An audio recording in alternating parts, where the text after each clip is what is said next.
So we just covered the Labour Party in England's platform. So we got their platform. It's very pro-worker. It's very protecting pensions. It's nationalizing the bank, nationalizing railroads. It's stuff that really helps people. And here's an example. Now, here's an example of how the establishment media smears someone who's a progressive. This is Labour Party. They have a great platform that helps people. Watch our other video and watch how they smear her. What do you say to Nick Clegg, who basically says you haven't got any credibility?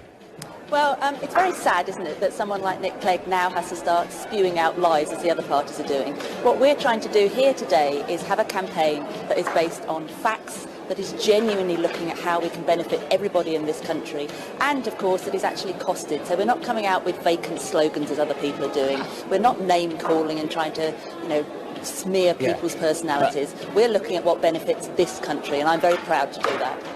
But basically what you're saying is that we're going to spend money on nice things and we're going to do it by squeezing people who won't feel the pain. I mean, what a condescending, dismissive BS framing. So basically you're saying you want to spend stuff on nice things and you don't want to spend money on bad things, right? And you want to squeeze the rich people, right? Correct? Watch how she frickin' nails him. You ready? That's fundamentally the Labour tactic in this election, isn't it? Well, if nice things are things like education, about being taken care of when you're poorly, then yes, we think those sorts of things are very important. And no, it's not about squeezing certain groups. It's about making sure that everybody has a system that they pay into and that they're able to benefit from. And yes, that means that some people with the broadest shoulders, and particularly businesses that are making a big profit and are not reinvesting that back into our country, yes, we will be looking at them paying their fair share. Where's your evidence that they're not reinvesting it back in the economy? We do, after all, have record levels of employment. What I'm looking at are businesses that are taking the money offshore, that are not looking at paying their employers properly, that are taking massive pays for those at the very top, and that are not seeing a fair filter down through to the workers. That's just not fair. Of course we want businesses to be as successful as possible. That's how the whole economy benefits. But what we want to see is that that wealth is shared out.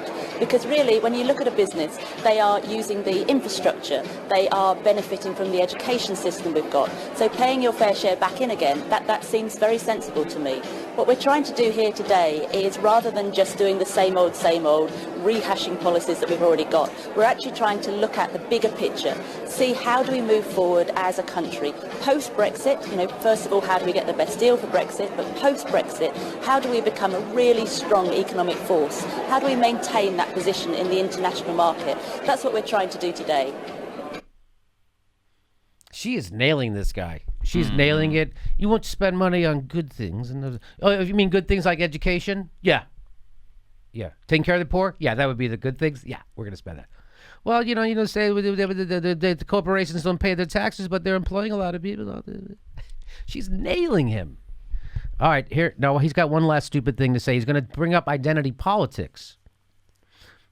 You are Shadow Secretary of State for Women and Equalities. Why do you think it is that the Conservatives have now had 2 women prime ministers and Labour haven't had any? Again, she laughs right in his face. So he's trying again. So this is not a thing about substance. This is all smearing her. Smearing her as they say you have no credibility. They say you just want to spend money on nice things. Again, not just all these vague smears trying to dismiss. It's punch a hippie. That's what this is. Someone to the left punch a. Oh, you guys are just so frivolous and foo-foo. So the same thing they did to Bernie Sanders, right? Oh, he doesn't know how government works. He's fairy duster. What is this fairy dust? Single payer. The thing the rest of the world takes for granted. It says the fairy dust in the United States, and he's trying to do that shit to her. And look at her. She's laughing right in his fucking face. Bam! Does this guy look like a piece of shit? Bam! Good for her. Oh, Maria Champion. You are my champion. Oh, Captain, my captain. Sarah Champion. Yes, Sarah. What did I say, Maria? It's Sarah. Sarah, sorry. That's a very good question. Why do you think it is that in the budget that we've just had, 86% of the cuts and changes that the Treasury made fell on women's shoulders? How is that about equality? They're the sort of big questions that we're looking at, not looking at one individual. We're looking at how is it that certain groups in our society are facing the biggest cuts? Why is it that lone mothers are repeatedly not reaching their full potential? Why is it that you are looking at one individual, though, aren't you? You're telling us Jeremy Corbyn, as a white person, you're not reaching their. You're telling us Jeremy Corbyn would be a better Prime Minister than Theresa May, so you're looking at individuals, aren't you? Yes, what's that got to do with her being a woman or not? Well, I just asked you a question. I said, why hasn't Labour had Prime Ministers who are women? Your reply to that was, we're not looking at individuals, and I'm saying to you, you are looking at individuals because you are, I believe, and you can contradict me if you like, you are saying you think Jeremy Corbyn would be a better Prime Minister than Theresa May. Yes, I do. Based on So what he's trying to do is he's trying to say, hey, why don't you have a woman be the head of your party like the Conservatives have? They've had women in charge. Yeah, they've had women in charge and did horrible shit to women. Condoleezza Rice, she's a woman. She's also a fucking war criminal. Because someone's a woman, it doesn't. So this is that whole thing of, this is what Bernie's been fighting against. Identity politics. Yeah, it's great you have a woman in charge, or you have a minority in charge, or whatever, a Jewish guy, or whatever. It's great. But the more important thing is you got to have the policies. It's no good to have Barack Obama be president, our first African-American president, and then he completely sticks it in our ass and fucking gets in bed with the banks and screws everybody over. And it takes 2 wars, expands them to 7, runs out of bombs in Syria, makes the banks bigger, income inequality explodes. And all the while under the auspices of an African-American president.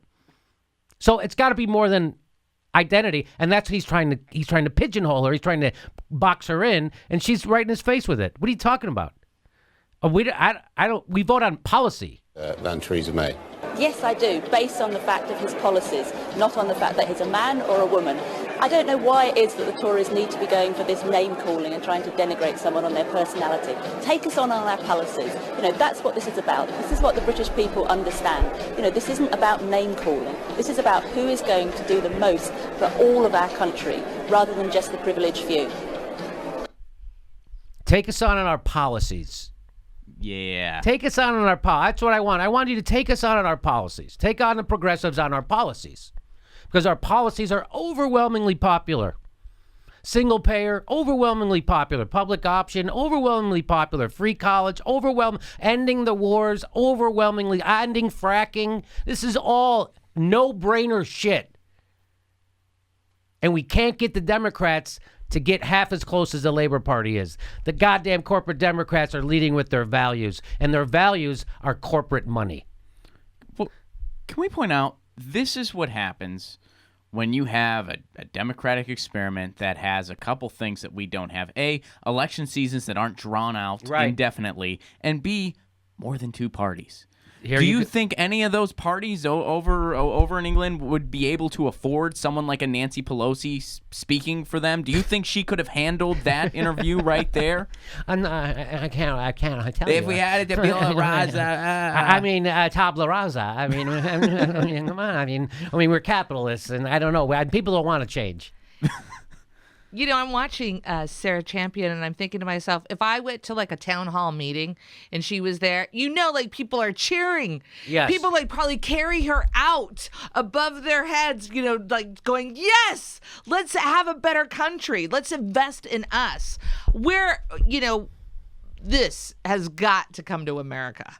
How can this not?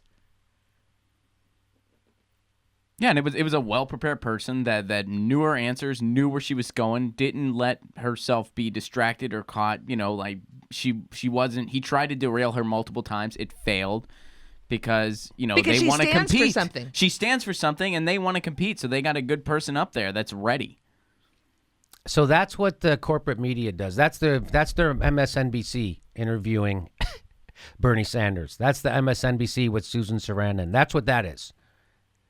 That's the corporatists trying to smear a progressive.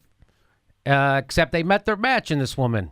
Sarah Champion, she's ready for that empty tool, that empty-headed news guy, that guy who's paid to have an opinion. She's better than him, and it was obvious.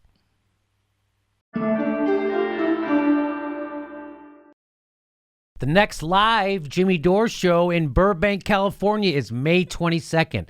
May 22nd, that's a Monday night, live in Burbank, California. Special guests, a great time. Get your tickets right there.